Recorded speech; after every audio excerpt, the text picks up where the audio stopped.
barns should be periodically thinned out, favoring the better trees.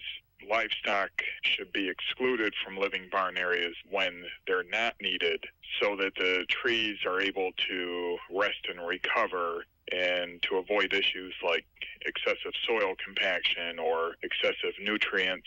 Chedzoy says this type of shelter is adequate for most cattle and sheep, but may not be for goats and other animals that are more susceptible to wet, cold weather. Learn more about living barns at livingthecountrylife.com. I'll see you in the country.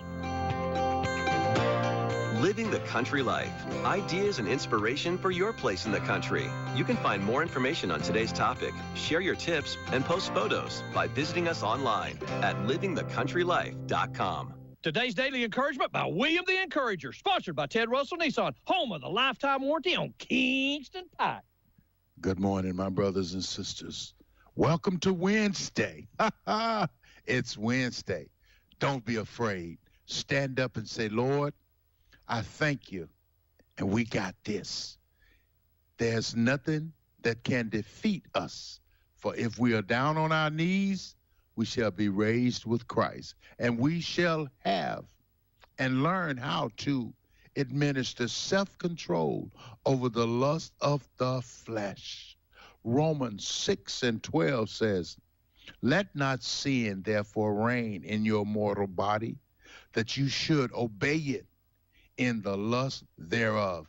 Why? Because God has given us a spirit, and that spirit is able to control this flesh. My brothers and sisters, on this Wednesday, nothing shall be impossible for those that believe and are called according to his purpose. You have so much in you that you should begin to seek first the Lord, to know that he has given you his spirit. He's given you wisdom, discernment, and his name is Jesus. He is the great I am. He is the Alpha, the Omega, the first, the last, the beginning, and the end. And there is nothing that he cannot do. He can take you and shape you into something that is so much more. Remember, God sees inside of you. And when he sees the blood upon you, he's able to work within you to transform you into what it is that he's called you to do. And you will understand the duty of self-control, controlling that lust, controlling those desires, because the flesh wants to have its way. And if you seek first the kingdom of God, he will put that flesh under subjection to the spirit, and you shall be made powerful in order to do the things that Christ has called you to do. What a mighty God we serve. We serve a God who is able. We serve a God that is able to do far and exceedingly beyond anything that you can even hope or imagine. And that self-control that we're talking about, the duty of self-control, my brothers and sisters, be not ashamed. Let the enemy not talk you out of your power. You know, Jacob and Esau, remember the story? Esau, he was so hungry when he came in from the field that he was willing to do anything for a bowl of that pottage. Don't do it. Don't sell your birthright for something that is so easily obtained. God will give you what you need if you'll just ask him. We don't have to beg for anything. Our God owns the cattle of 1,000 hills. He can feed you. He will allow the robin, the birds, the raven to feed you. Only believe. Don't believe the lie of the enemy. Don't sell your birthright. Don't sell your birthright. And don't forget who you are. And remember, there's so much to you that you cannot receive it in a day. It takes time to get to where God wants you, because you need to know there's a way out of your mess, and it's JESUS. Let him work through you. Where can you buy a brand new Nissan with a lifetime warranty? Kingston Pike. Hey, folks, Gerald Anderson with Ted Russell Nissan. You heard it right. Every new Ted Russell Nissan comes with a lifetime warranty, and that's a long, long time. Ted Russell Nissan on Kingston Pike. Good morning and welcome to AM 1380 WYSH and Ask Your Neighbor. Ask Your Neighbor can also be heard and seen on our website, WYSHradio.com. And if you are in Anderson, Roane, or Morgan County and have Comcast cable, you can watch Ask Your Neighbor on BBB TV Channel 12. Ask Your Neighbor is the program where you call in and do just that. Ask Your Neighbor. Do you have a comment? Do you have a problem? Or do you have a question? Then call in and ask your neighbor. 865-457-1380 or toll free at 877-711-4005. And for those of you that might be listening or watching on the internet, you can email from our website, WYSHradio.com. Just click on the Contact Us button and email your questions. Now sit back and listen as listeners throughout East Tennessee and the entire world answer your questions on Ask Your Neighbor on BBB TV 12 and AM 1380 WYSH. Hi, everybody. Good morning. This is Ask Your Neighbor on WYSH. Open phones. We'll talk about whatever you'd like to talk about. If you've got anything you'd like to talk about, anything you'd like to ask, that's exactly what we're here to try and do for you this morning. It's as simple as that. You pick up the phone, you dial 865-457-1380. I answer the phone, put you on the radio, and you share whatever you'd like to share, ask whatever you'd like to ask, and participate in the program. We enjoy hearing from you, and hopefully we're helpful when you do call. Ask Your Neighbor, WYSH. Good morning. Damn, Mr. Meredith. Hey, David Queener, how are you, buddy? Good. I was going to try to make it back and make an appearance up there this morning, but I'm not going to get back in time. But I will be by and see you today. Fantastic. You coming in from vacation? Well, no, I'm back. Okay. I'm back. I'm just I had an appointment, and I'm just not going to get back in town in time to get there. But I just want to remind everybody about the fair next week, and we're going to have 6 good nights. Yes. We got some bands lined up, and I didn't know who the bands were till last night, so it's the first time I had seen the lineup. I just really had not asked because I never do. I always just wait till they show up and see who they are. But Monday night we got Will Shepherd. Oh yeah. Tuesday night's kids night. And usually we don't have a band up there. We just have a DJ up there, and we got C-Town Music. That's Jason Hammock's deal. Yeah. And then Wednesday night, this is the first time they've been back in a while. I mean, in a while. We rolled the clock back here for this one. We got the Parrott Brothers. Oh wow, that's fantastic. Yeah, so we're rolling time back on Wednesday night with the Parrott Brothers, and glad to have the Parrott Brothers to come back. I know they're a favorite of the crowd up there. Oh, and Paul and Jeff stay busy. They do. They stay booked up and busy, so it's good y'all got them. Yeah, we got them on Wednesday night, and then on Thursday night we got Liquid Velvet. I believe they might have been there last year. And then on Friday night is just a Friday night regular at the Anderson County Fair, and has been forever. One of the most popular bands out of Knoxville. It's a J. Eric band. Yeah. It's real popular at our fair. And then on Saturday night, we got probably the most popular band around here as far as bands that travel around here. We got the Chillbillies, and that's the one that's got the juvenile court judge in it. So they'll be there to play on Saturday night, and we've got a great lineup. We're giving some money away every night. There you go. Looks like on Friday and Saturday we might be giving $500 away too. Woo! With you get a chance to win a couple $100 a couple times each night. So there's plenty to do at the fair.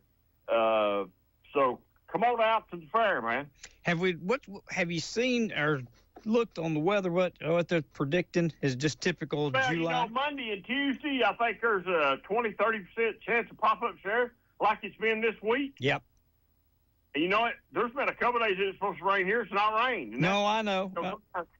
If it's just stuff like that, I don't worry too much. You don't worry until you get, it says 60-70%. No, I'm not looked. So, man, it'll drive you crazy, though, if you do look. Well, no offense to our meteorologist, Mike's a good one, but I don't know how many times they've called for, it's going to rain all day. We haven't seen any rain at all. Or it's going to be sunny, and here comes the rain. So I guess you really can't predict the weather completely.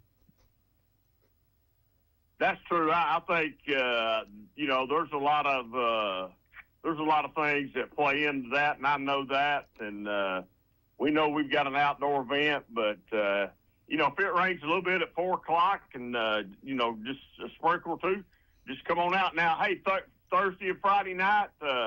Truck pull out back.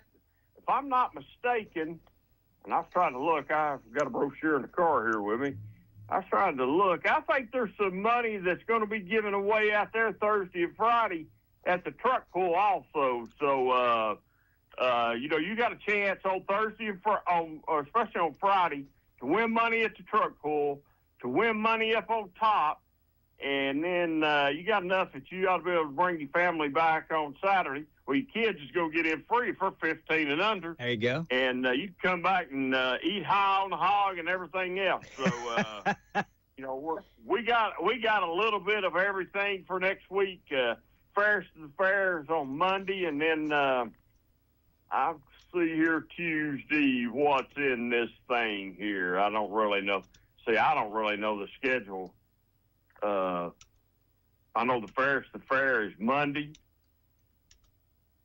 Let's see here, Tuesday. I think there's another one on Tuesday too. It's a little different age group, so that's on Tuesday night. So we got 2 nights of that. We got cattle. We got. Listen, buddy, you want to come to the fair? We got everything in the world. Everything you want, and then great food too. Well, yeah, we do. I tell you what, I always say, the week of the fair is the week of no diet. Yeah, you have to put all diets on hold for fair food. Put all diets on hold for fair food. Hey, I will, and I do have some pretty good news. We're extremely. When I say we're extremely, I mean we're extremely. We're down to. I was told, believe it was Monday. We're down to like 2 or 3 items at the pool. Maybe next week. Oh, that's exciting. That's maybe. really Don't hold me to that, but maybe next week. I would think by the time me and Roger get up on the show on the following Monday after the fair, I would hope we could tell you that the pool's open, or we have a date right that really close that the pool will be open and everything, and we can talk a whole lot about the pool. That's going to be fantastic. That's going to be a long time coming. A lot of happy kids, a lot of happy folks.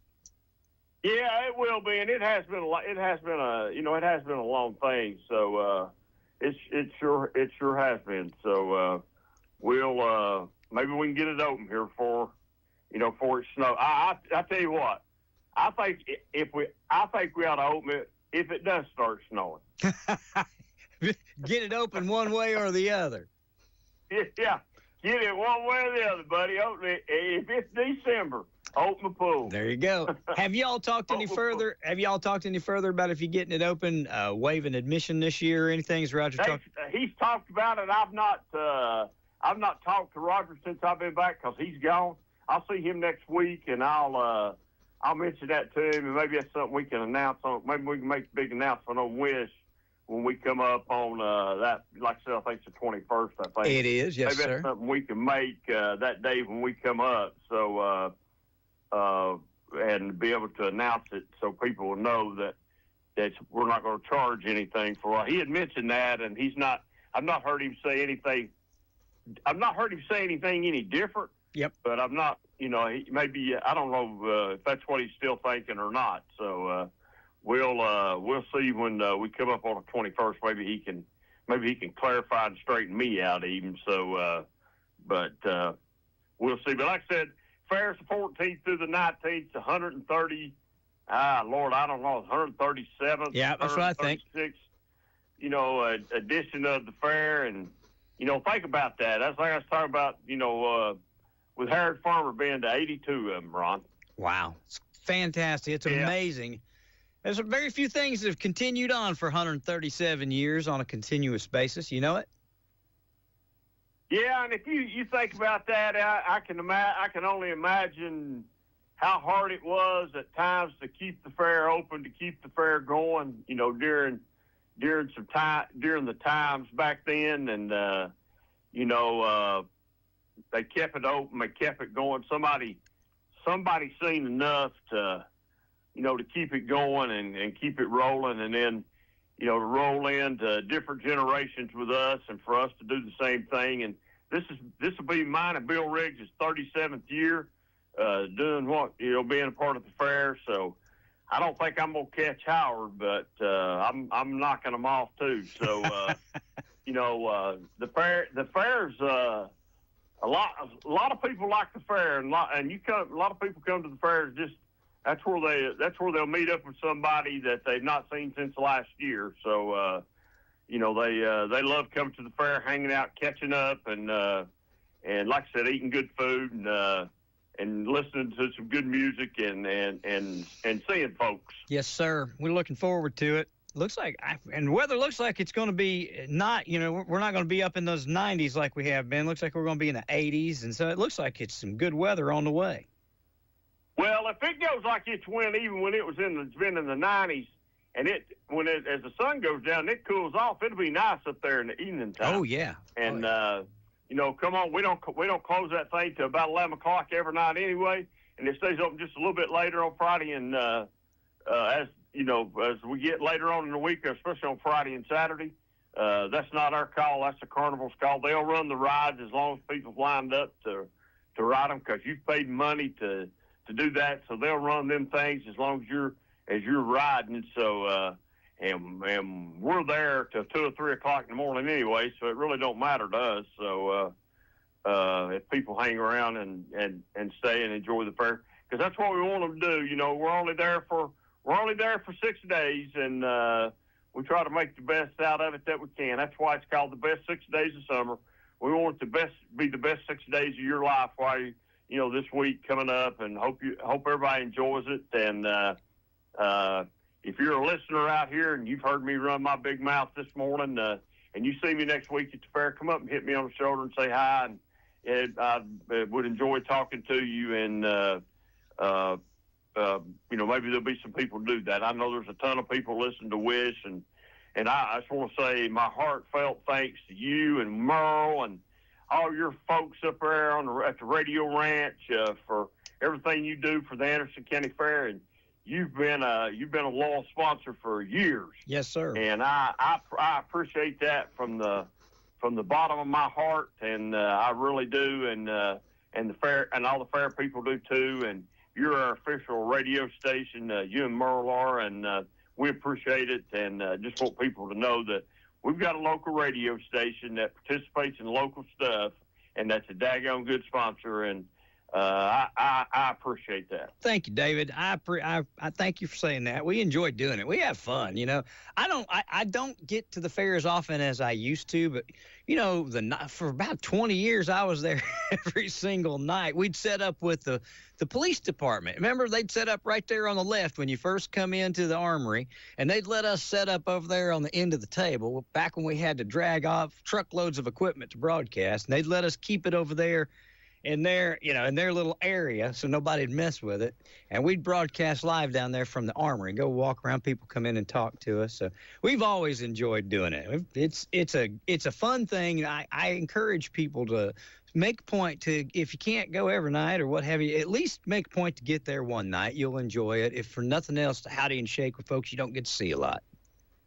Yeah, that's right. You used to broadcast up there. You used to broadcast every night. I remember. Yep. I remember when you done that. Yep. Listen, folks, if you want to ride rides and eat and have fun, it's cheaper to come to Anderson County Fair than it is to go to Disney. Boy, you ain't kidding. And you don't have to worry about all the you don't have to worry about 2-hour lines. You might have a 10-minute line, but not a 2-hour line. That's what I say. It's cheaper to it's cheaper to come to the Anderson County Fair than it is to go to Disney. Because going to Disney, whoa, it's expensive. I haven't been in a while, but I'll take your word for it. I don't think it's ever been. We were in Orlando, and I called. We called to get some prices. We thought about maybe just going one day. We didn't go down there for that. We went because we were really close to where the Disney attractions were. And man, when I heard what it's going to cost for five people to go, and I thought, what about 11? I'm gonna guess about $1,100 to get in. 900 and something. Now, almost 1,000. And then if you get a fast pass, it goes up quick. And that don't include getting anything to eat or drink or doing like I said in the fast pass. That don't include any of that stuff. And I don't know how people go. I don't know how people go for 4 or 5 days in a row. Maybe there's a special ticket you can buy or something that saves you some money, but they'd have to be something that would save me an awful lot of money to want me to go every day. And I mean, I just don't quite understand. Last time we were down there, I took the boys to Universal, and it's expensive too. Not quite as bad as Disney, but you know what? It's one of those things. Let me see. The twins are 15, Trey's 19, and we've been twice in 19 years. So it's one of those things you kind of can do occasionally, but you have to plan for it and save for it, because it's as expensive to go to Disney for 2 days as it is to go take a 7-day vacation somewhere else.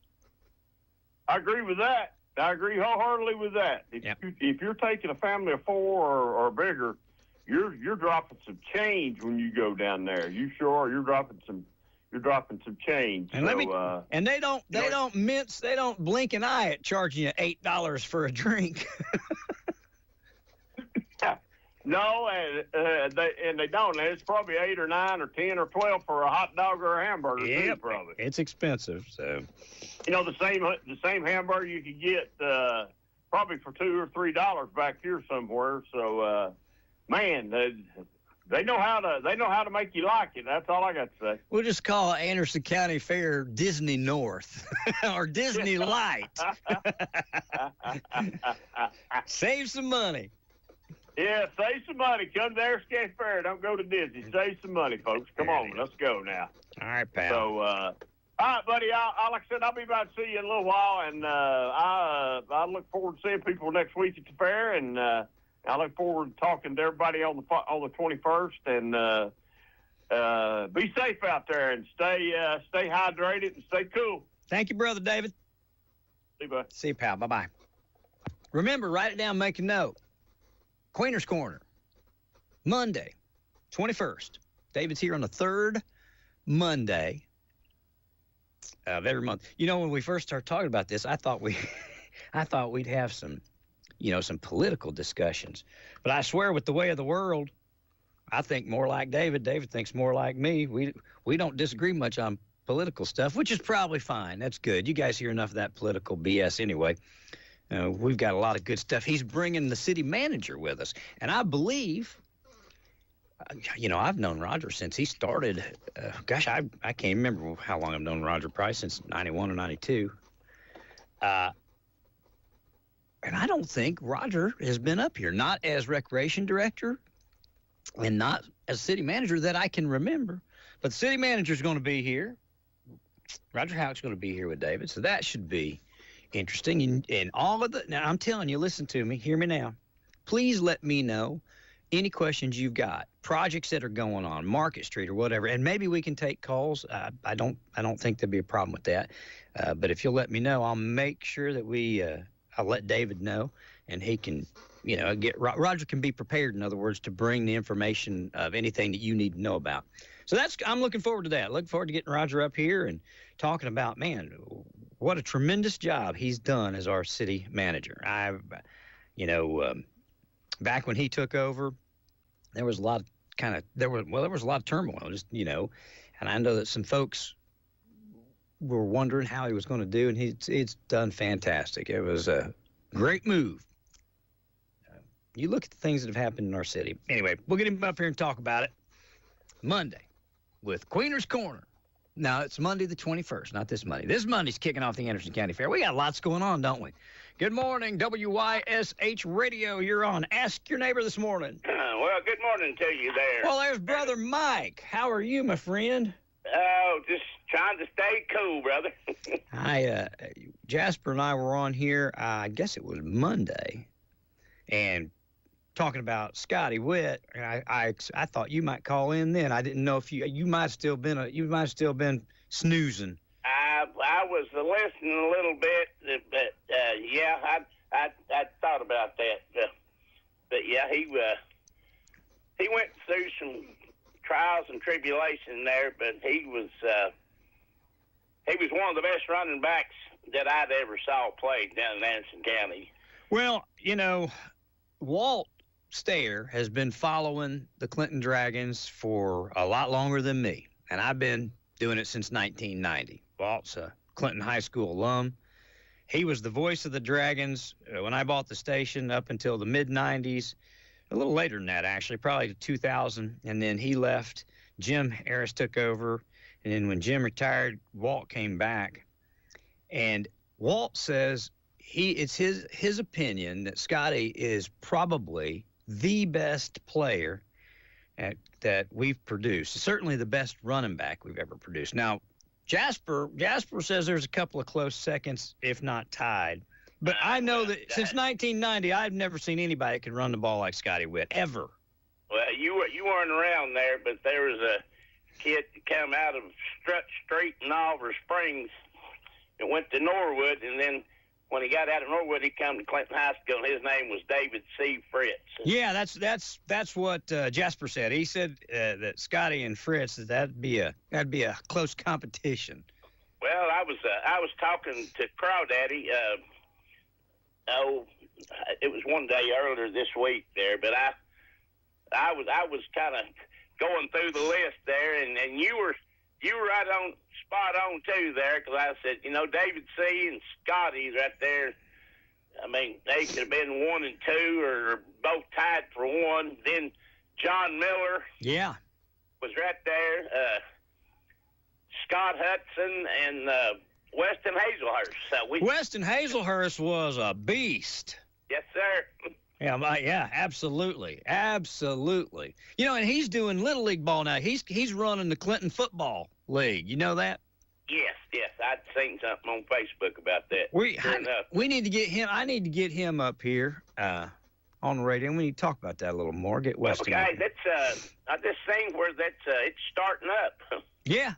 We've been advertising to get folks out there to register for it and cheerleaders. And I'll tell you what, if people are out there and you're debating on whether or not to have your kids play, you're not going to get a better organizer, supervisor, and anybody else that knows about Clinton and about football and takes care of kids like Weston does and will. I'm telling you, it's going to be. I'm glad he stepped in. He actually built a house up here not too far from me. Off Brushy Valley Road. Okay, well, good. He was up here talking. He came up to see me one day to bring me the information. It was after we were off the air. We were talking about people listening to the station. He goes, he said, man, you wouldn't believe who listened. He said, I'm 34 years old. I listen every day. I was talking about our audience getting older, and he said, excuse me, I'm only 34. I said, okay, I'll take it. Good. I've got younger viewership. Oh, yeah. I was talking to Officer Gann, young man on the Clinton Police Department the other day, and he was telling me that, he's like, I don't know, Ron, we listen every day. He said, I was listening one day, and a guy was talking about people speeding down Ridgeview, and he said, I happened just to be right there by South Clinton School, so I just pulled right over there so he could see. We was responding. So he said, we listen to see what's going on, and I appreciate that. I really do. So. But, yeah, I need to get Weston up here, but he does. I think he falls in that group, too, with those great running backs. He does. He certainly was. He was a horse back in the day. You know, they're going to do the Dragon Walk today for Scotty. Yes. If anybody wants to participate. 6:15, somewhere in there. Yes, sir. So if anybody would like to participate in that, and we're going to go out and take the car, I guess we'll turn the lights on and, you know, drive as they walk, follow them, or I lead, or whatever we're going to do. Jasper's going to take the car out there. We're going to participate. We want to be part of that. I mean, I remember I've still got the list, Mike, of all the people that sponsored the 1992 championship game. And when I tell you that we probably had 100 sponsors, I'm not exaggerating. Everybody wanted to be part of that. We had to start our pregame from Murfreesboro or Nashville. You know, I can't remember where it was in 92, Murfreesboro. We had to start our pregame broadcast 2 hours early in order to have enough broadcast time to talk about everything and get all of our sponsors in. Wow. That's how we made a lot of money on it, but I was just amazed at people, you know, the community, they really got behind that team. Coach Gaylor, at the time, Coach Gaylor also did basketball for us. So I had, you know what I mean? We had close contact with Jimmy all through football and then all through basketball. So it was, I would love to see us get back to that. We're headed back down to Nashville, and I just like it when the whole community gets behind anything, whether it be football, baseball, basketball, whether it be the kids at the school or the fair or whatever. I just love it when the whole community gets behind something and you get to get out and we get to be part of that. Who done the radio broadcast in 92? Was that Walt? Walt's there. He was here up till 2000, and then Jim Hollingsworth did it for 2 years. And then Jim Harris did it until, 2023 or 2022. And then Walt came back for 2023, 24, and now they're going to be 25. Okay, then. All right. But, you know, speaking of high school football, of course, my grandson, he's recouping from a broken collarbone, but they went to, where did he tell me? Seymour or somewhere last night. The high school football team did and played some 7-on-7. Oh, I didn't know he was doing that. Oh yeah, so it's 40-something days out. What do you think, Mike? What do you think about what do you think about the high schools recruiting kids? I don't like it. It's happening. I saw where Anderson County's recruited 7. Yes. 7 out of Bearden and out of all of Bearden's. They're running backs and wide receivers, and they've got all their skill players from Bearden that's going to Anderson County this year. And they're all I was talking to someone yesterday, said they're all seniors. The people they've recruited over there. Well, I know the one kid there. God, I can't remember his real name, but he was always referred to as Booby. Won a state wrestling championship at Clinton High School 2 years ago. Oh, but he's also a heck of an athlete. His junior year, he transferred over to Bearden, and now this year he's going to Anderson County. But I don't know exactly how it works for high school kids there. If Brad's listening, I'm sure he's up to date on it. But he's getting paid so much money to go to Anderson County. It's just to help afford his gas and stuff. Because he lives in Knoxville. Yeah, I can remember the day where you played football with the high school that you were zoned to go. You know what I mean? That's where you went. Where you lived. Right. And it's going to be interesting to see what this does to high school football. But we'll see. You know, Anderson County used to have a pipeline up through Campbell County Well, yeah. The best players always ended up in Anderson County. Oh yeah, my cousin Michael Malacote played for. Yeah, Michael. That's my first cousin. He played for Anderson County back in '97, I believe, '97, '98. Well, his daddy and I have been in business since '92, Mike Malacote. So we've been. Well, I'm sure you're probably knew the Price kids, the twins. Oh yeah, I knew them when they were kids. Oh, okay. Absolutely. And I all the time, Davy Gillum. Yes. I grew up with his dad, Rusty. Oh, okay. I worked with his dad for a while.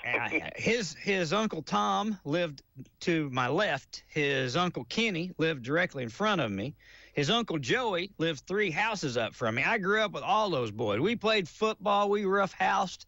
I'm telling you, those Gillum boys are rough as cobs. Oh, I guarantee you they were. But when I went up to Anderson County High School, I went up a number of years ago and was talking to him, but I kept calling him Rusty. And he was like, Ron, Rusty's my dad. I was like, I'm sorry, Davey. I remember you waddling around in diapers out in my yard, Oh, gosh almighty there. To change the subject a little bit off football now, I've listened to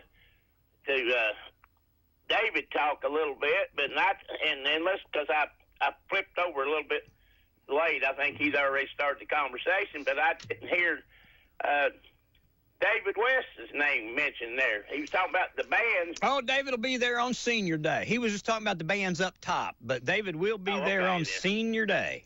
Him and, let me guess, Bear Stevens. Yes, you better believe it.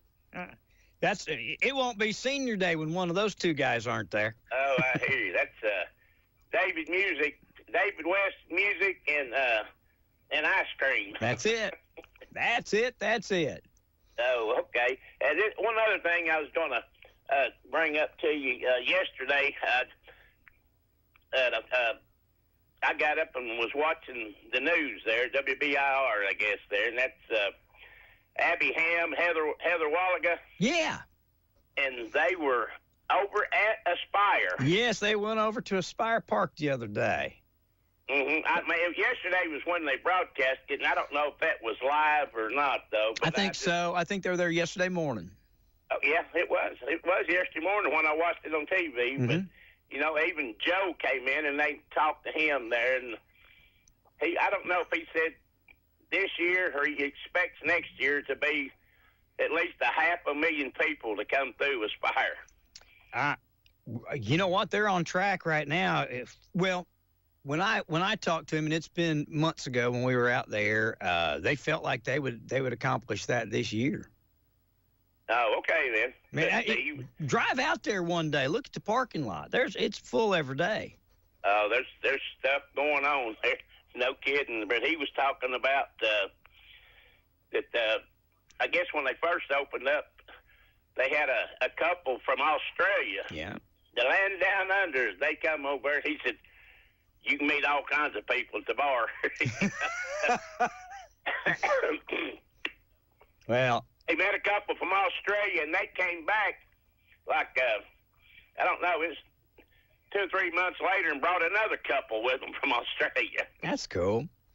And then he told this other story, too, there that is kind of heartfelt, but whatever. He was talking to a couple, and they were out of Oak Ridge, and he was seeing them there for a few days in a row, but he got to talking to them. But anyway, this guy told him his wife had terminal cancer, and she had about a month to live. But the only thing she really wanted was for her husband to take her to Aspire every day till she passed. Oh, wow. Wow.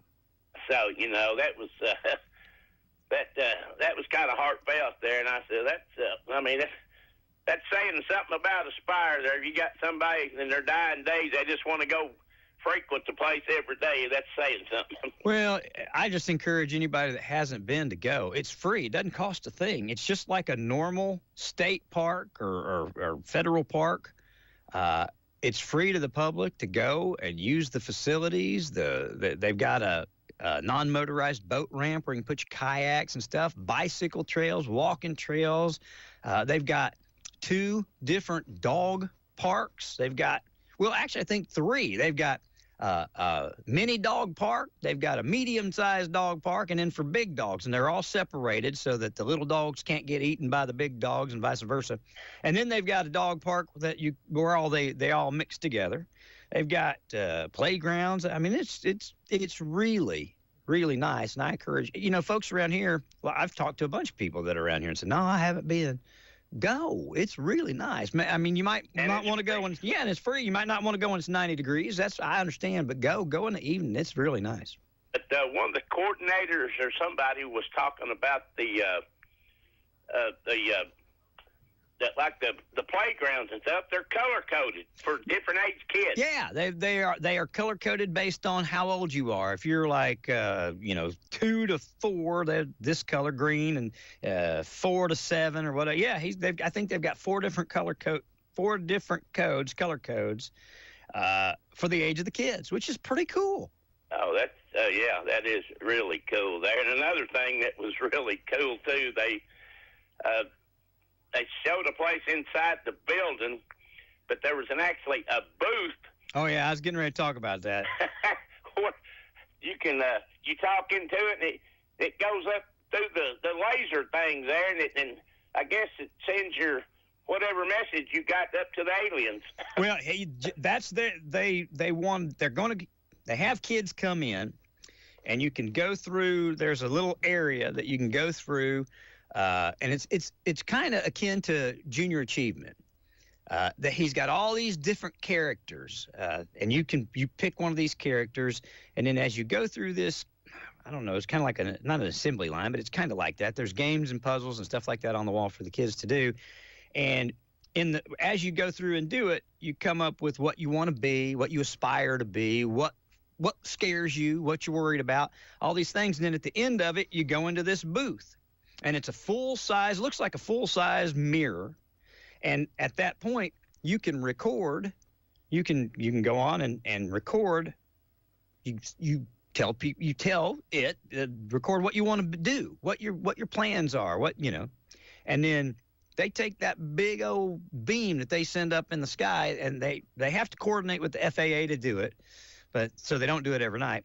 And then when they do that, their goal, and I don't know if they're doing it yet or not, is to take that data and shoot it straight into space, which I think is the coolest thing in the world. Oh, yes.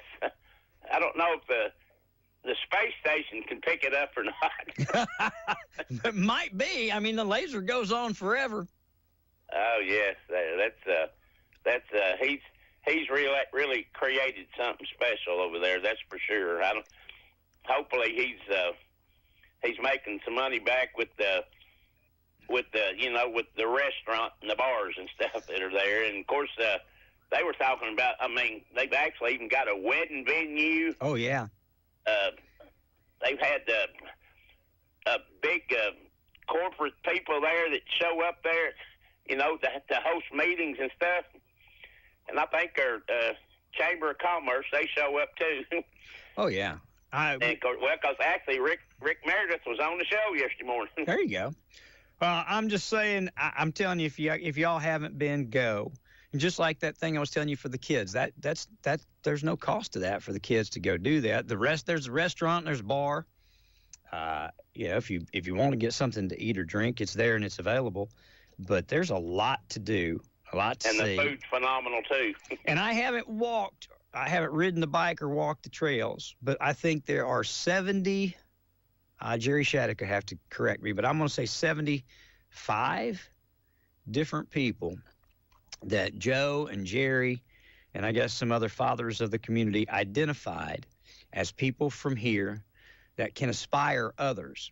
And Joe got Jerry to write, I can't remember, 250-word description of these people, and they are mounted all throughout the trail.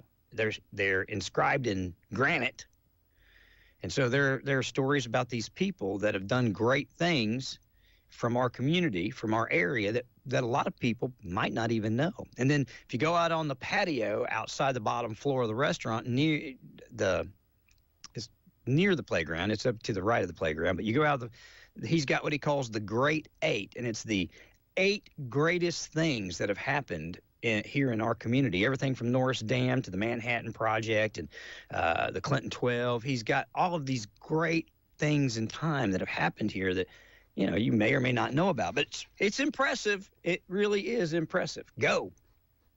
I need to charge Joe for all this free publicity. I'm going to send him a bill. Gosh, I was curious there as to whether or not, because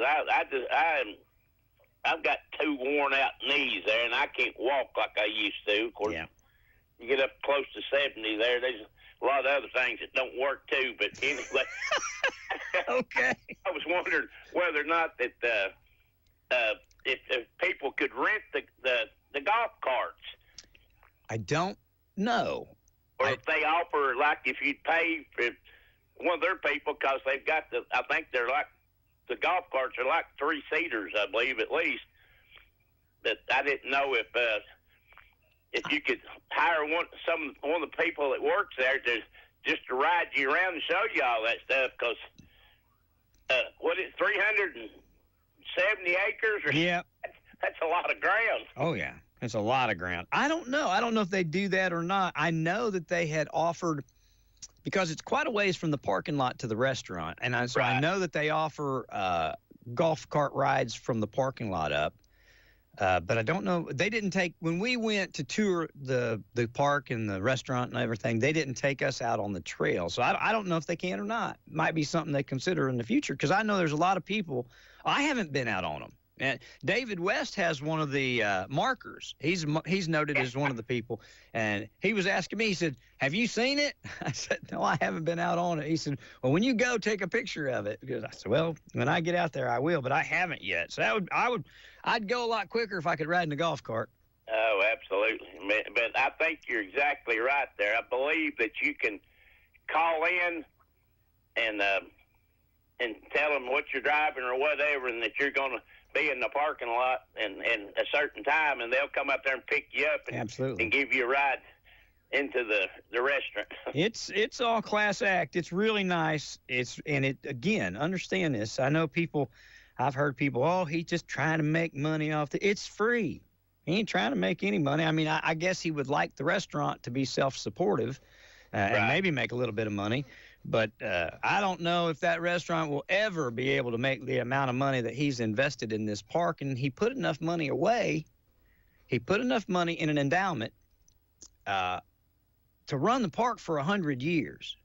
And every piece of material that he purchased that was used to build that park is built to last for at least 100 years. Everything from the wood to the stone. I mean, it's pretty impressive. Oh, I think I even heard him say, or they had the different people that works there at the park there was talking about that one space out there. But anyway, I even had a piece of the 9/11 or the metal off one of the Twin Towers. Yep, that's out there by the spire, by the big spire thing that goes into the air. Yes, sir. It's worth the trip. And take your dog, take your kids, and just take a pack of lunch. Because I heard somebody say the other day, well, I'd love it if I could take a picnic, but you're not allowed to take a picnic. Yeah, you are. You can take a picnic and go sit at the picnic tables. It's just like a park. Well, I heard one of them say, he said, gosh, you can go in and eat lunch or dinner or whatever you want there, and then you can get you a cocktail and go sit out on the patio and watch the kids play. Oh, it's great. And I'll tell you something else, too. You would think when you look at that building and you see the facilities that they've got to offer, you would think it would cost a lot of money to go eat there, but it's not. It's like going to like maybe Aubrey's, kind of like that. Yeah. So it's just like going normal going to eat. It's not expensive at all, and in comparison to other restaurants.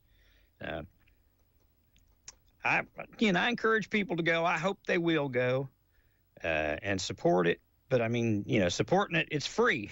Just showing up. You can't beat that. Oh, absolutely. No question about it. And I heard you. And of course, I haven't been back down there since oh gosh, I don't know. I think I did go once in the 80s, but I was there in the 70s down to Disney World. Of course, I've been to Disneyland, and I've been to Knott's Berry Farm both out in California. But David was saying, it's a whole lot cheaper to go there as a county fair. Well, amen. And I'm not throwing slide at it or anything, but it's a lot cheaper than going to Dollywood. You know what? You're exactly right. Dollywood's right up there with Disney when it comes to food, and it's an expensive day if you take a crew to Dollywood too. Oh, it sure is, buddy. It sure is there. But anyway, hopefully you'll have David up there with something to talk about tomorrow.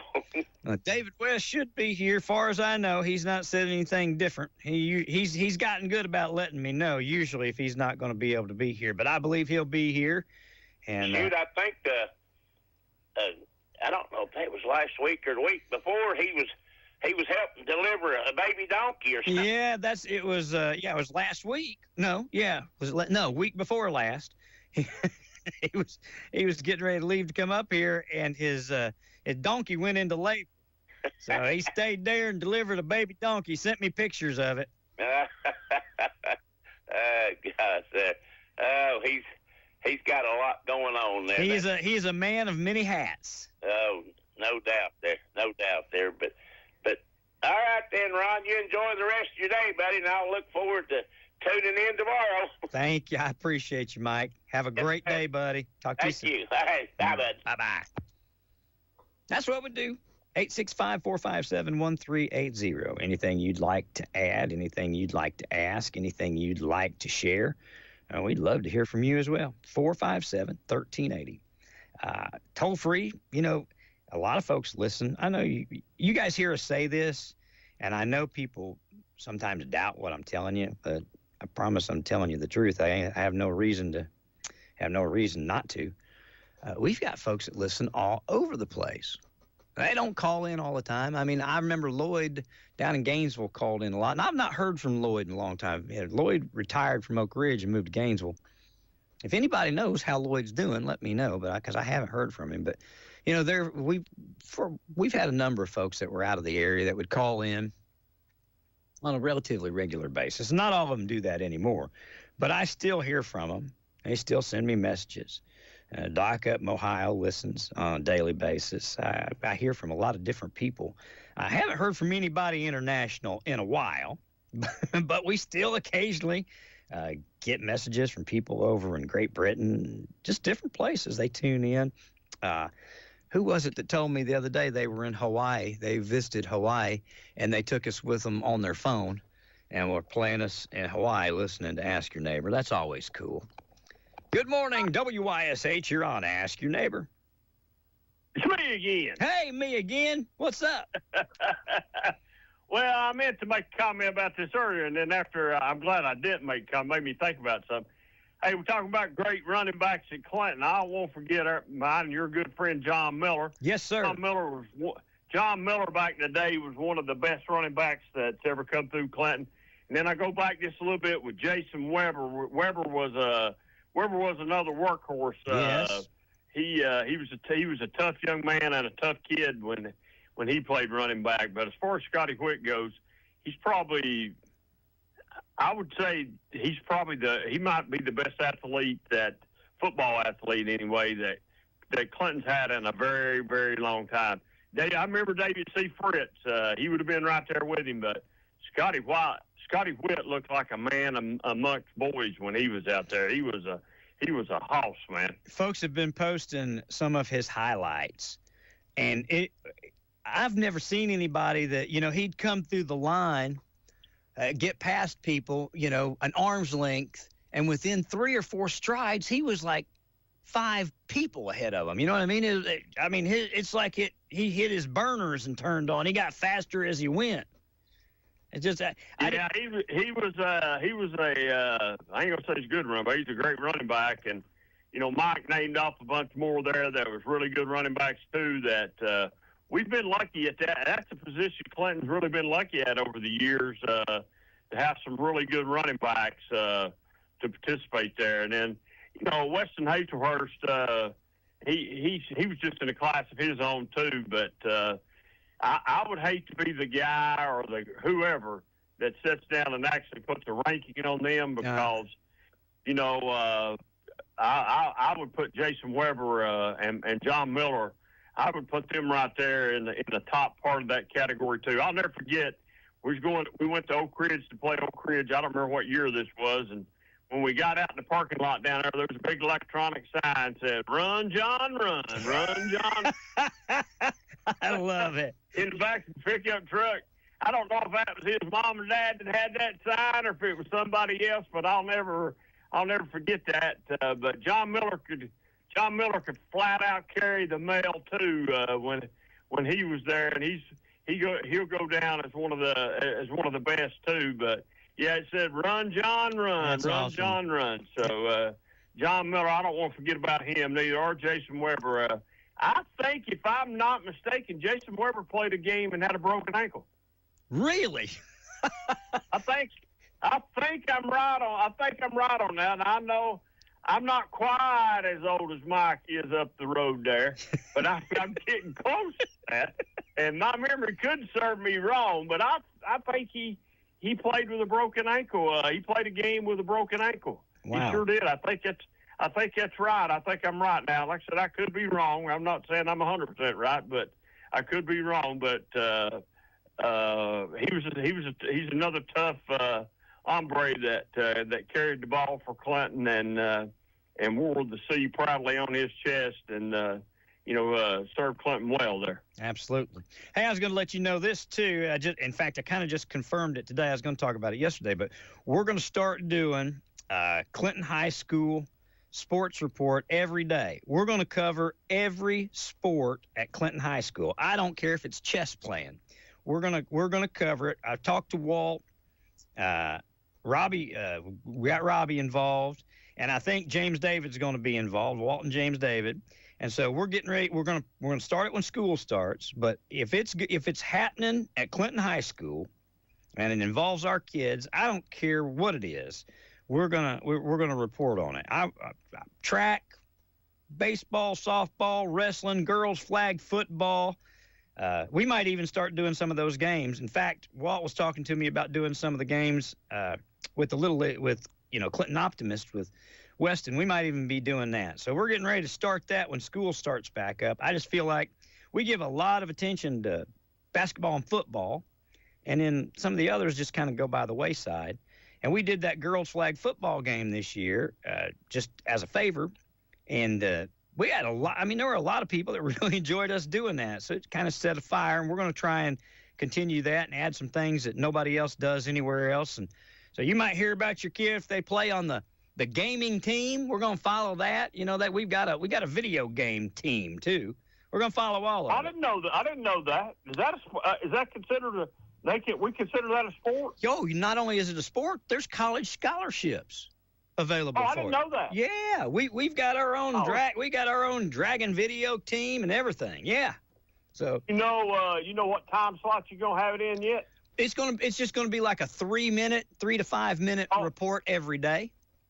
Oh, you're just gonna give a blast on a 3 minute blast there for it every day about hey, this season in volleyball or whatever, and yeah. Well, that's what we're going to start with. We're going to start with that and kind of see where it goes. But I mean, Walt sent me a list of things he was available to do. Everything from the girls flag football to if we want to do baseball, softball, and the Optimist League ball. He said, "I'll do all of it if you want to do it." So he's rip-roaring and ready. That's what caused me to fall in love with Channel 12 back when it was Channel 12. Now it's 1081, 1080, whatever, but still Channel 12 to me. Yeah, me too. That's what caused me to fall in love down there with Brad and them, because it was always all about the kids. Let's put the kids at the forefront. Let's do stuff for the kids. Let's do stuff for the band. Let's do stuff for the cheerleaders. Yep. and grandparents, because there's a lot of people, and now that I've got a little handicap problem here, and it's hard to get out sometimes and get to a lot of places. You gotta look for places to find, some information about your grandkids and things like that. And I'm lucky to have a son that will give me a call and say, "Hey, Dad, Adeline done this today at track, or ran this," and keeps me up, or shoot me a video and send me a video. Ron, you wouldn't believe the grandparents that have told me, "Hey, I so much appreciate getting to watch my grandson or granddaughter at a football game that y'all had on Channel 12, and I appreciate that so much, being able to see them because that's the only way they get to see them. They don't get to go out. They can't get to a game and get in the stands or anything." Oh, I know. I remember back years and years ago, probably 1999, maybe before that, maybe 1996.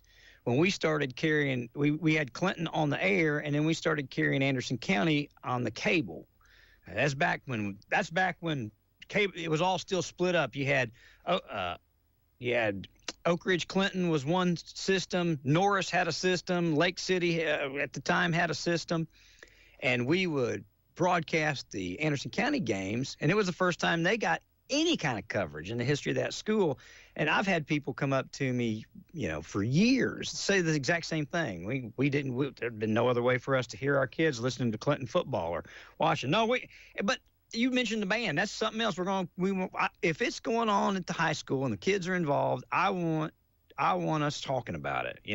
So we're gonna get on that, starting with opening the school season. And you talk about high school bands. I've seen one of the largest high school bands around here play at Oak Ridge High School, being Kingsport Dobbins Bennett. Yep. And then I've seen some of the smallest bands with Harriman and places like that. And then Kingston that has another band that, man, those bands, they're just done the halftime shows some of these bands do. With Harriman, Harriman's band is really small, but, man, they put on a great show, and people just don't, those kids deserve publicity. That's why Brad always has at halftime, he always has the band on and dedicates the biggest part of that to the band, and lets the band run. And I'm so glad that I was able to be a part of with a group of guys like Brad and Ron Berry that did that just for high school kids, and just so grandparents and parents that weren't able to get out, and just kin folks in general could get out and see their relatives participate in a high school sport. But now let's get back to an evil thing here. You made mention of kids leaving one school going to another school. Yes, sir. I don't think that's a good idea. I really don't. And here's why. You don't get to play today at Clinton, and you go tomorrow and you decide, well, I'll just go down the road here and go to wherever. I won't call any schools out. I'll just say wherever. And, then next Friday night, before you know it, the kid that played for you the couple Friday nights ago, he's down here at this school playing for whatever now, and you've got to go up. I don't think that's fair. I don't think, I don't think kids, if they want to go to another school, they ought to have to set out and go through or either move and do all that. And, it started out, parents would move or get an apartment and stuff like that. And high school football now, folks, don't think high school football is not just like college football, because it is. Yeah, it's getting the exact same.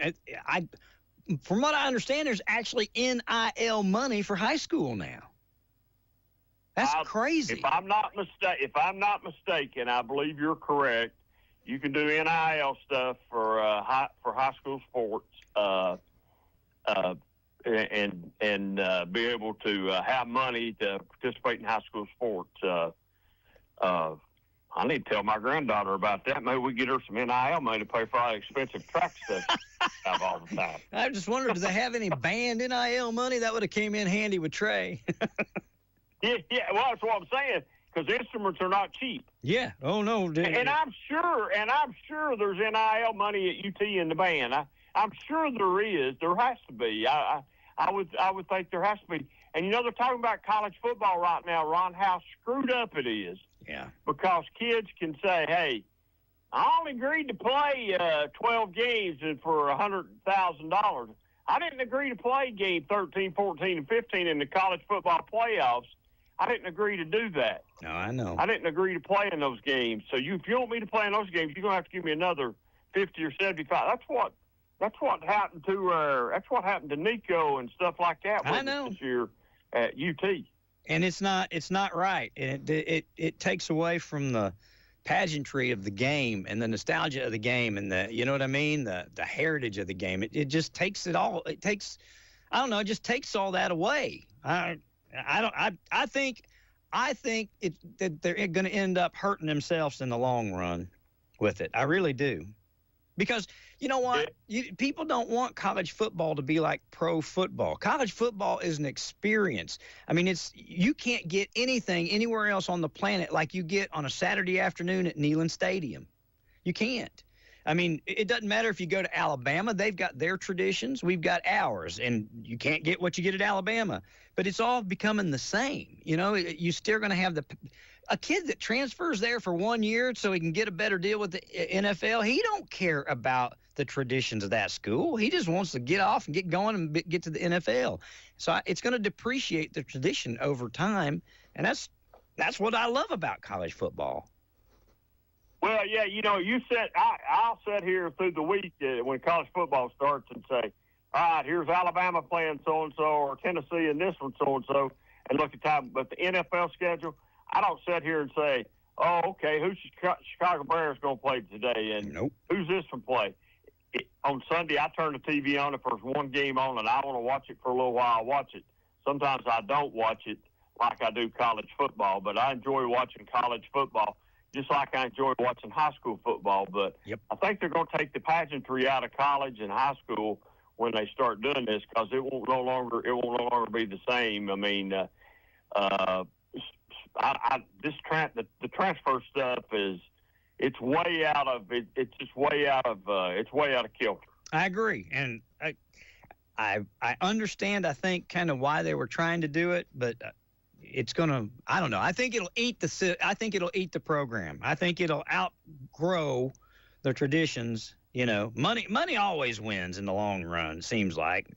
It's hate to say it, but anyway. So I heard I believe it was a Lady Vol softball coach talking about a kid that after Tennessee walked off the field at the College World Series last year, there was a girl that was going in the NIL, and she not in the NIL, she was going in the transfer portal. So the coach knew she was going in the transfer portal, but when she went in the transfer portal, I think there's something that says maybe no contact or something. Well, usually when you put no contact, you already have decided on a team. So you've got a kid that played for Tennessee last year in the College World Series that walked off the field out there that's already going to go in the transfer portal that's already put no contact beside her name because she's already decided that she's going someplace else to play college softball next year because somebody would give her more money than what you was paying her. You didn't even get a chance to match that really properly, but she's already done that because you wouldn't allow the contact her because she's already put the no contact on. Well, see, that's exactly how nasty it's become. That's exactly what I mean, though. We just went to the college football or college softball World Series, right? She was part of the top that you can get in the top division of college, and yet she wants to go somewhere else. Has nothing to do with the accomplishments of the team and being a national champion. She's putting herself somewhere to get more money now so that she can make more money later. Again, you're playing for the championship. Where you can't get any better than that. You know what I mean? You're going to transfer somewhere else and hope you make the championship. It's that's just somebody building a team and they got her to come and and I understand in women's sports there's not a lot of great opportunities. There's opportunities. I understand women want to make as much money as they can make and trying to take advantage of it. I know you got the WNBA, but the WNBA is not paid like the NBA. No. So you got to try it. But one thing about on the women's side that's probably that's probably helping college sports just a little bit. They say those young ladies can stay in college and make more money than they can actually make to go to the WNBA and play. Wow. If that's and that might be the case. You're making more money if you stay in college. And they're saying that's what's going to affect college football, that kids will start staying in college a little bit longer because some of them can make more money, because some of them, everybody doesn't make the NFL. Everybody doesn't make the NBA. Everybody's not going, or Major League Baseball. There's only so many people, life in Major League Baseball and on a minor league team. It's great to say your son is in Major League Baseball on a minor league contract, but he's not making any money, not unless whatever little signing bonus he got, not unless he's good enough to get called up. How many of them get called up? That's the key question. So Sure. If they'll hang around and play a little bit more, maybe it's a good thing, but we've got to get some CBA stuff done or contract stuff done in order to keep these kids. If you say you're going to play at Tennessee for $1 million a year for 4 years, we got to get your signature on a contract. So you can't violate your contract and be wanting to jump and go over here and play for $1.5 million. That's what's got that. They're going to have to do that. And what I'm afraid is going to happen, and once this happens, and I'll throw myself in this category because I'm considered a politician, and I don't really think I am a politician, but I'm an elected official. But we're going to keep on, we're going to get Congress involved in it, and then it'll be messed up for sure. It will really be screwed up then. Well, I heard Nick Saban calling for Congress or somebody. They've kind of got him in a forefront position on college football, trying to get a handle on it. And I trust Saban. I do. I think he loves the college football as much as anybody, and if he can help get a handle on it, he will. But you're right. It'll get worse before it gets better. We'll see. Yeah, they're not. They wanted Saban to actually be the czar over it, and he said no. He flat out refused to do that. They wanted him to be the czar over it and try to come up and help solve the problem, and he wouldn't do it. Okay. So, I think he is somebody that's pretty smart with it. But when you got coaches like him and other coaches that you see all these good, here's what people. You see all these good coaches that are just up and retiring all at once. Yeah, this is why. A slew of them last year in college basketball. Yep. They up and retire. But why are they retiring? Because they're tired of fooling with money and NIL and trying to build a team every year. Now, somebody that's been pretty successful at that and had a pretty good run at that is Rick Barnes at Tennessee. Yep. He's sort of halfway figured it out a little bit. Seems like. In order to keep a team. It'd be interesting to see what he's got this year. Well, he's been consistent. He's been a consistent winner. That's for sure. That's for sure. You're right. It is. And I seen where I was watching something Sunday that said there's a little spat between Lady Vols basketball and Tennessee baseball about the difference in money that Lady Vols basketball is getting and what maybe Tennessee baseball is getting. Now, I don't know if that's true or not, what they were talking about. They were just talking about it. And, the Lady Vol basketball brand is probably a bigger brand than what Tennessee baseball is, even though Tennessee baseball won a national championship a year ago. So, so now we're going to, I don't know. There's so much money involved in college sports. And you know what they do, Ron? What? They just keep getting people like you, and they just call and tell you, hey, we're going to raise your ticket prices this year by another $100 here and there. So I can't afford. I don't have my season tickets, but any longer. But I was looking at tickets to the Georgia game. Holy cow! I'll watch it on TV. Thank you. I've always said, and I love to go. Me and my wife used to love to go to the games. I love the atmosphere. I love being a part. There's nothing like being at a game, all right? Exactly. You can say whatever you want to say about being at home. The comforts of home are nice. You don't have to wait in line. You can go. You can get a drink anytime you want. You can get food anytime you want it. But there's nothing like being at a venue and being part of it and being part of the excitement. But I agree with you. I'll just stay at the house and I'll save my $2,000 or $3,000 and watch all the hoopla here. I'll hoopla here from the house. I saw tickets. I'm not kidding, David. I saw tickets for $7,000 $7,000 to the Georgia game. Okay. I'm going to say this, and there's going to be somebody to say, well, I can't believe David's called somebody an idiot. What idiot out here is going to pay $7,000? Well, guess what? There's probably 2 or 3 Tennessee fan idiots that would pay $7,000. Yeah, well, they're advertising it, and they're not great seats. I think they're 4 seats for $7,000, but still, holy cow! God almighty! Yeah, that's almost $2,000 a seat. Oh, go on StubHub or wherever else. Look at what the prices are to the Georgia game. You won't find one under $600. It's crazy. It's absolutely crazy, and it'll be sold out. I guarantee you. So people. Oh yeah, that game. That's a hot game right now. There's different people saying about the Tennessee-Georgia game right now that Tennessee's got a chance to actually knock Georgia off this year. And that'll be the SEC East champion. Whoever wins that game will be the champion, I'm pretty sure. And then there's another group that says, wait a minute, Tennessee they don't match up. They don't have the horses to do that. They don't have the quarterback to do that. I think that's Tennessee's Achilles. And I know it's a little early to talk about college football. Well, no, it's never too early to talk about it. No. Tennessee's going in this year with an unknown about a quarterback. So we're going to have to see what our quarterback play is going to be. Has to be better than what it was last year at times. I agree with a lot of people on that too. But we'll have to see because Georgia has good recruiting classes, and they've been able to hold it together down there. And we'll see what happens. Well, I'm optimistic about this year. I am. I feel like that Coach set a precedent when he wouldn't.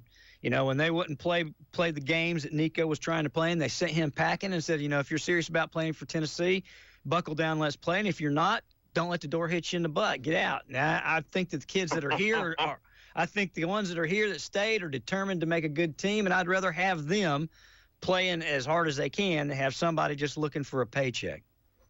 Yeah, me too. Now, my good friend Ron Rodner, I guarantee he's the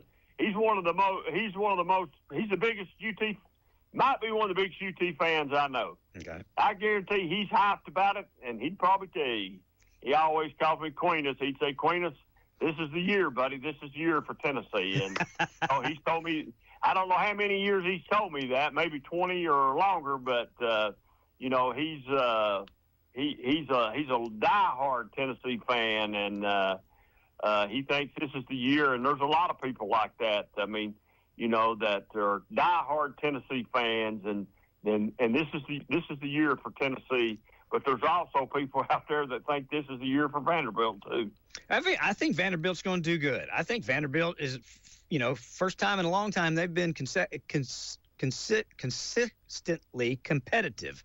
And so I think Vanderbilt will show up. I don't think it's time for them to be an SEC champion yet. Maybe though. I don't know. We'll have to just wait and see.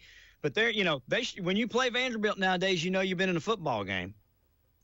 Think about this though. If they've got NIL money, yeah, they can go out and get the same players you're after. If they've got, and they might have more NIL money. Yeah, they might have. Vanderbilt produces some pretty high-paying professionals. Yeah, so they might have more NIL money than you got. They might be able to go out and get those young men that you can't get because they've got an extra $100,000 laying around in a closet over here.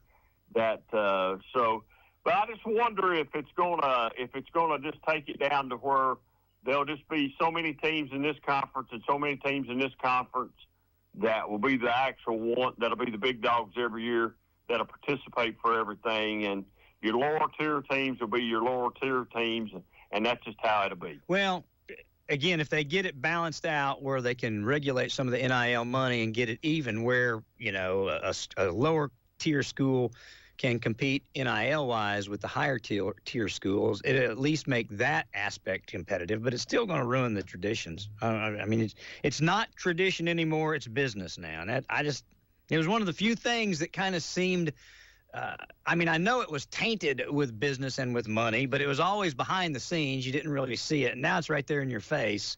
When you're paying a 18-year-old kid $2 million a year, giving him free school, Yeah, and then he turns around and says he wants a $2 million Bugatti and another $2 million. I mean, that's what we're creating. That typifies what we're creating by doing this to kids. What Nico did, everybody thought he was a good kid. He was this, he was that. And without a shadow of a doubt, the money is what turned him into the greedy, whatever you want to say, that sent him to a lower tier team where he's not going to get noticed a tenth of as much as he would have playing for UT. No, you said a key word there as you were talking there just a second ago. I just wonder if they really are going to school now. Oh, yeah. Do they even have to go to school? We're just playing them to do football. That's what I'm saying. Though. You're just there. Is school, is it all about getting an, is it no longer, so it's no longer, it really sounds to me, and once again, I don't claim to be the smartest person in the world, it really sounds to me like it's become all about money and not about getting a good education. Well, I'm just telling you right now, they give me $2 million and you can put me on the line at Tennessee. They break me in half for $2 million and I could afford to hurt. You know? Let me ask you this, Ron Meredith. Are you going to go to class Monday morning at 7 o'clock, though? That's the main thing. Yeah. Not if I got $2 million in the bank. Nope. All right. So you answered the question. Yeah, Thank you, sir. There you go. Well, I just wanted to put my other 2 cents in on the running backs there with John Miller and Weber and them. One's been fortunate enough to have some great kids at running back, and not only that, man, we've had some great kids on the line and stuff like that. I mean, you know. I was talking about Jason Rhodey on the line. Jason was a monster. Jason Rhodey played over there for a long time. Was over there for a long time and part of that program. You know, Cannon and Creekmore and Severs and Moore and man, there's just been some. McCray. McCray, Charles McCray. You know, I remember when they recruiting McCray, and we were saying, why are they recruiting him? Because he's not really. He's a big kid, but he's not really. And we just wasn't seeing it. But the old guy at Tennessee saw it. O'Donohue saw it, and got him over there. And look what he did, and then the NFL career he had and everything. Yeah. So. Yeah. You never know about a kid until somebody gets a hold of him and gives him the right coaching. But you're right. We've had some pretty good players. We've had some pretty good athletes come through Clinton. We've been pretty fortunate. You're right, my friend. All right, buddy. I'll talk to you. See you, Dave. Bye-bye. Hey, good morning. Thank you for hanging on. Welcome to Ask Your Neighbor.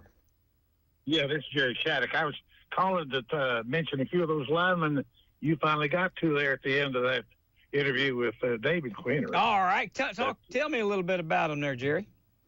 Oh, it's Bruce Creekmore. Yeah. Full scholarship to Vanderbilt, paid 4 years in the SEC as a starter. Tim Borum, full scholarship to Auburn. And, of course, you all mentioned Larry Severs and Charles McRae. You know, an offensive lineman was the first-round draft pick. That's Charles McRae. I mean, just some unbelievable athletes in that line. And I hate to start mentioning names because you'll always forget somebody that you really wanted to mention, you know? Absolutely. And the irony of it is I'll mention a name that nobody will remember. All right. I'm sure. Spooky Jones. Spooky? He's otherwise known as Glenn Jones. When did he got play? the nickname Spooky because he was born on Halloween. Okay. So he was always a year behind age-wise to his class because his parents put him to school early. But he played 2 years at Clinton, and he was an unbelievable runner, speed and power and a lot of grit. But anyway, Bear Bryant gave him a full scholarship to Alabama. Oh, wow. But before he did, he sent him to school down at Baylor in Chattanooga. Okay. Private school. Yeah. And he played a year at Baylor and set all sorts of records. And then he goes on down to Alabama. And back then, the freshmen did not play football in the SEC. They couldn't play until they were sophomores. Yeah. But he was running first string running back for Bear Bryant in the spring of his sophomore year. Man, that's how good he was. That's incredible. Well, but he blew out a knee, and that was the end of it. He ended up, I think, at another school as a punter. Yeah. Because he was not only a running back, he was an unbelievable punter. I remember we played La Follette once, and he quick kicked one 87 yards. 87? How do you? Well, you know, it got a nice roll from that quick kick, and they'll hit the ground, and they'll bounce. And sure. And he got a great roll. But buddy, you talk about getting out of a hole in a hurry. I bet. That's amazing. That's got to be some kind of a record, 87-yard quick that's kick. Unbelievable. Another fact that people might not remember because he didn't star that much in football. We talked about David Fritz, and I agree with whatever everybody said about David Fritz. He was unbelievable. Probably had more speed than Scotty. Oh, wow. But I'm not sure of that. He was great. But I think his cousin, I don't know if he was a cousin or not, but I do know his name was Russell Fritz. Okay. And he played running back on a football team, and he was a good running back, not great, but good. Mm-hmm. He was point guard on a basketball team, 5'10", and he could dunk the basketball. And he ran track for Clinton. Clinton had a track team back in the 70s and didn't even have a track. But they had a bunch of good athletes, including Jackie Champion, who you probably know. Yeah.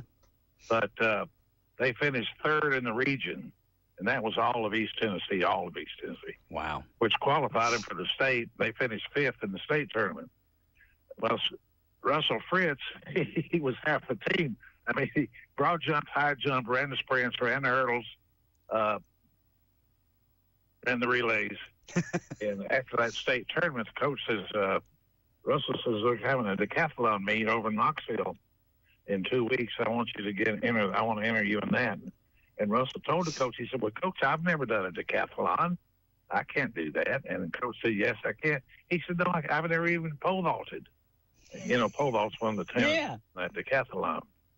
And the coach said, don't worry, I've got the Oak Ridge coach, track coach. He's going to teach you how to pole vault this 2 weeks so you can at least clear the minimum. Well, he did clear the minimum. He goes over to Knoxville for that regional decathlon tournament. And, of course, the UT coaches are there watching. They can't believe their eyes because he not only won the meet, he set a new regional record. Wow. So that qualified him for the state decathlon championship. He goes to state, he wins it, and sets a new state record. It's unbelievable. Of course, he got a scholarship to UT track team and ended up as the SEC decathlon champion his senior year. But unbelievable athlete around sense of the term. Russell Fritz. Russell Fritz. What year was that, Jerry? About when was that? 72, 73, somewhere along in there, I think. Gotcha. But David, and then he asked David about his football days, too. He played football, was pretty good ball player, as I recall. At any rate, he mentioned Toe Ridner. If Roger Ridner is listening, he's the one who ought to call in because he really knows some of these older teams. The team he played on was undefeated the regular season. Oh, wow. And they had a quarterback that got a scholarship to Duke. And he came back here. He was a dentist here, Mark Caldwell. Yeah. They had another ball player that had a scholarship to North Carolina State. They had a bunch of great ball players. But it's amazing looking back through the years at all the tremendous athletes, including a lot of linemen that we haven't mentioned, and I hate to forget their names. But it is fascinating. It is fascinating, and just to take step back and take a look at it, we've had a lot of success with our individual players, even if we haven't had the kind of success we've wanted overall in our season the last bit. But we've had a lot of players come out of here and have the opportunity to go on with football and education just because of their talent here in Clinton. And Weston Hailhurst has been mentioned several times, and rightly so. But he was always mentioned as a running back, and he was a fantastic running back. But he may have been a better defensive player than he was an offensive player. He was fantastic on defense, and he went to Cumberland University, and in that conference, he was Player of the Year. Oh, that's in the amazing. nation. Yeah, that's fantastic. But he played linebacker. He was fantastic. But it's just so fascinating to, look back at that history. And there's some great teams that accompany. You got to remember, back in those days, we did not have classifications. Okay. Every high school in the state was in one group. Period. They call them the Lichtenhouse ratings. They rated every high school in the state. Wow. There were no classifications. So you just play no tournaments. At the end of the season, they would have bowl games. Yeah. And the better teams would play in those bowl games. how did they determine who you would? How did you determine who you play each season if you didn't have? Did you just? Well, they looked at your record. If you were undefeated, you usually got a bid to one of the bigger bowls. Oh, wow. Where you could play another team that was undefeated. They looked at how many games you had won and who you had won them against. How did you go about determining who you would play each year? The coaches would get together and schedule them. Okay. Just informally. Okay. And of course, there were some conferences. Clinton was, back in my day, was a member of the Bob Nalen Conference. Okay. Which was La Follette, Jellicoe, Lake City, and I forget, there are three others I forget. But at any rate, it still was a point. You had your traditional rivals.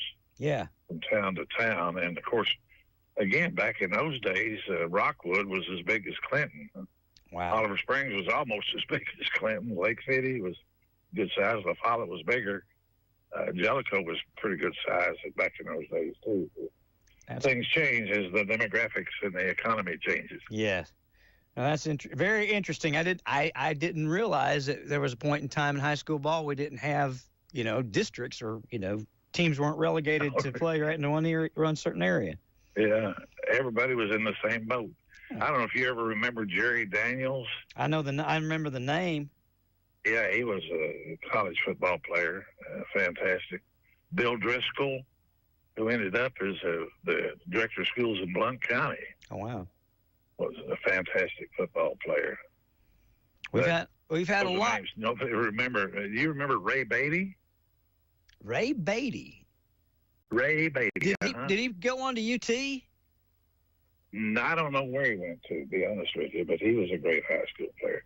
But these are names people won't remember anyway. So, but I just wanted to put in a word for some of the old geezers, and particularly for the linemen. I was getting ready to say somebody out there remembers them. I guarantee it.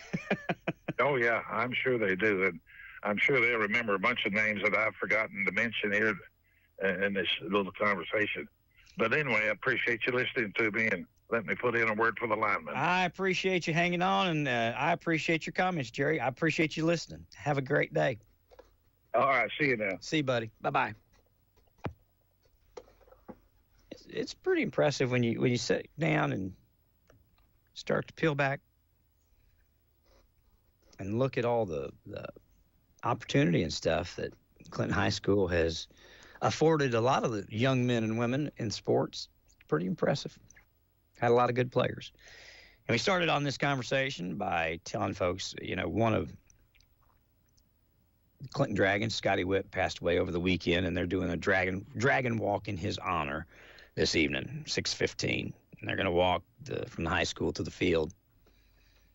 And that's what began this conversation, talking about his huge talent, football, and then morphed into all the other talented souls we've had come through here and play ball.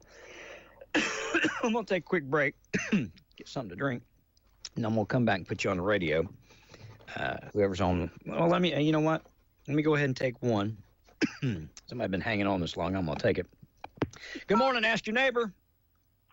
Hello. I just wanted to give a little input to other great players in this area in Henderson County, more specifically the Oak Ridge Wildcats. Of course, this was back during the single wing days of football. But one of the greatest running backs I ever saw was Jackie Pope. Jackie Pope.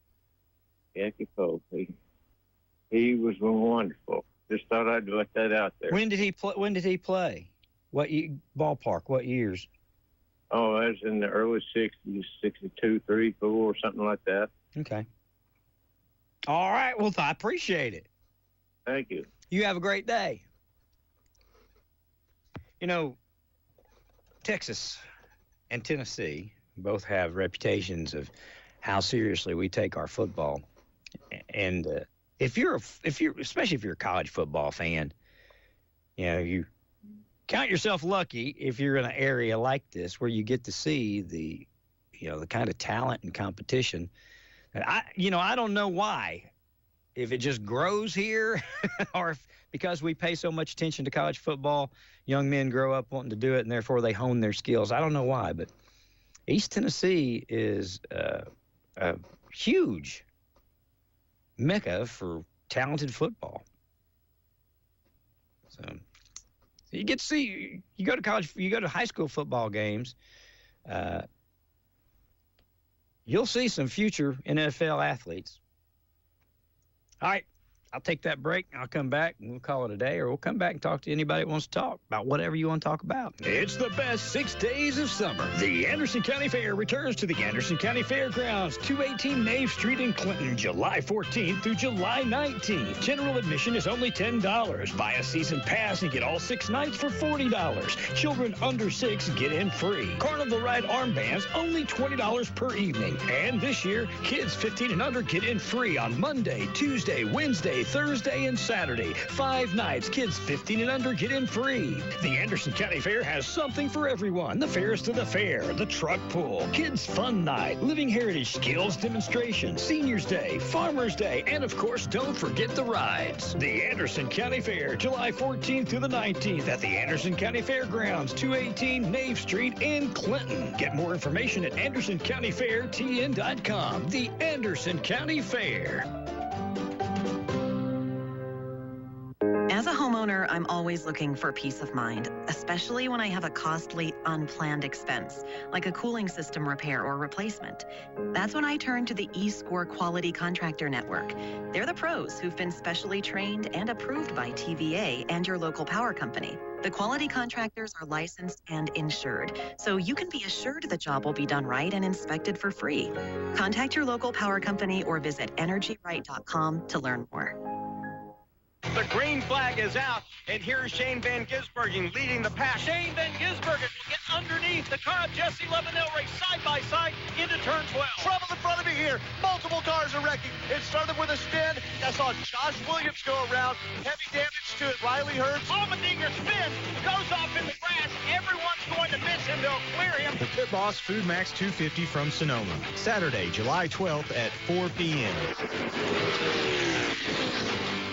July 25th, for one night only, East Tennessee Concerts presents Pam Tillis at the Country Tonight Theater.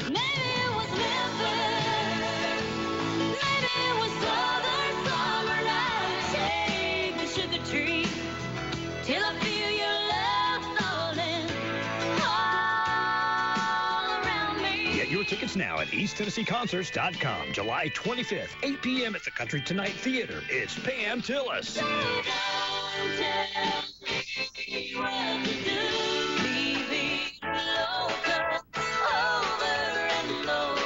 Pam Tillis, July 25th. Just call me Cleopatra. Everybody calls I'm the queen tonight. Every time that you walk in the room. July 25th, 8 p.m. at the Country Tonight Theater. It's Pam Tillis. Get your tickets now at EastTennesseeConcerts.com. All right, guys, we'll call it a day. Head toward the house. Thanks to all of you that tuned in, dialed in, listened in. We appreciate you. We'll do it again. What's tomorrow? Tomorrow's Thursday. David West, Stars and Stories of the Kaz Walker Show. So I hope you'll tune in for that. Listen in. It's always fun with David when he's here. So I hope that you'll enjoy in it. And if there's anything we can do for you, call me, 865-457-1380 or 877-711-4005 if you're out there and you're a business and you'd like to participate in some of the stuff that we do, whether it's going to be highlighting high school kids and football, basketball, sports activities and all that stuff going on at the school, or whether it's just advertising with us on Trading Time or Ask Your Neighbor or Trading Time Prime Time or during the day or what have you, give us a call. We'll fix you right up. We'll take care of you, I promise. Ask those that do business with us. They'll tell you the same thing. Enjoy your Wednesday, and thanks for listening to WYSH. Thank you for listening to AM 1380 WYSH and Ask Your Neighbor. Make sure you tune in at 10 a.m. each day.